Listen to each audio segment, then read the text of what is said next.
Решение Общенационального конгресса чеченского народа Г. Грозный от 01.09. 1991 год в связи с крайним обострением обстановки в республике, вызванной кризисом в деятельности Верховного Совета бывшей автономии ЧАСР, узурпировавшим власть и потерявшим законодательное право по следующим признакам. 1. Признание и поддержки на деле группировки ГКЧЕП, совершившей тягчайшие преступления перед народом и законом. 2. Волеизъявление чеченского и ингушского народов на самостоятельную государственность, выраженную высшими формами народной власти, съездами этих народов. 3. Выборы и формирование Верховного Совета, как властной и законодательной структуры, исключительно на основе КПСС, признанной прочной системой, приведшей к кризису во всех областях деятельности. 4. Потеря права законодательного органа в связи с изменением статуса ЧАСР в ЧИИР. 5. Признание ИКО КЧН большинством населения. 6.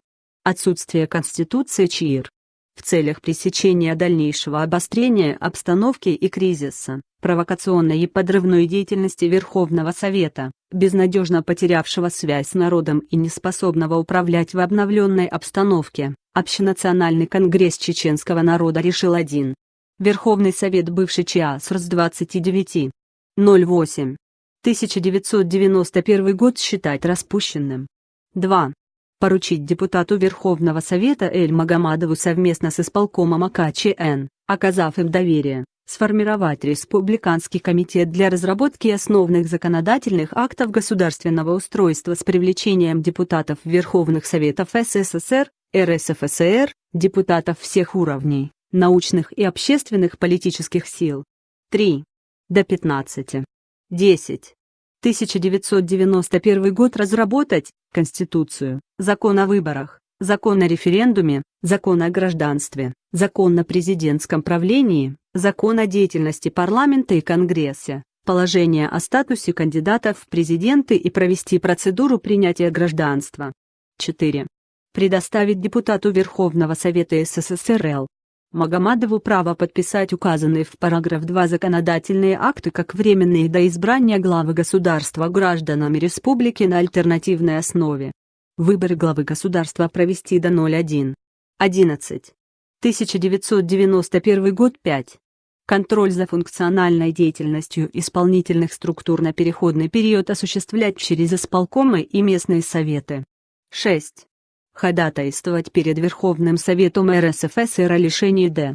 Завгаева депутатских полномочий и возбуждения уголовного дела по признакам признания и поддержки ГКЧЕП, открытым призывом к национальной розни с использованием средств массовой информации, приведшим к критической ситуации, выражение недоверия общественно-политическими силами, структурами местной власти, трудовыми коллективами, организациями и учреждениями.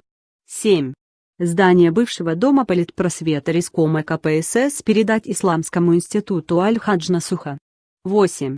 Здание бывшего Рискома КПСС с пристройками передать Республиканскому объединенному музею. 9. Конгресс приветствует народы Дагестана и благодарит за проявленную мудрость и братское решение проблемы чеченцев-акенцев. 10.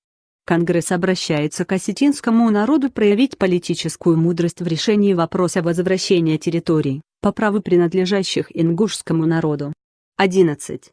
Исполнительный комитет ОКЧН берет на себя ответственность сделать заявление, что целью его является переход к демократическим структурам правления с равными правами всех граждан, независимо от национальности, вероисповедания, политических убеждений. 12. Настоящее постановление согласовано с Президиумом исполкома съезда народных депутатов Ингушетии всех уровней. 13. Прервать работу съезда с правом возобновления по решению Президиума исполкома ОКЧН. 14. Приветствовать выход в свет первого номера общенационально независимой газеты «Свобода» и поставить вопрос об издании этой газеты в типографии издательства «Грозненский рабочий». Председатель исполкома Общенационального конгресса чеченского народа генерал Д. Дудаев.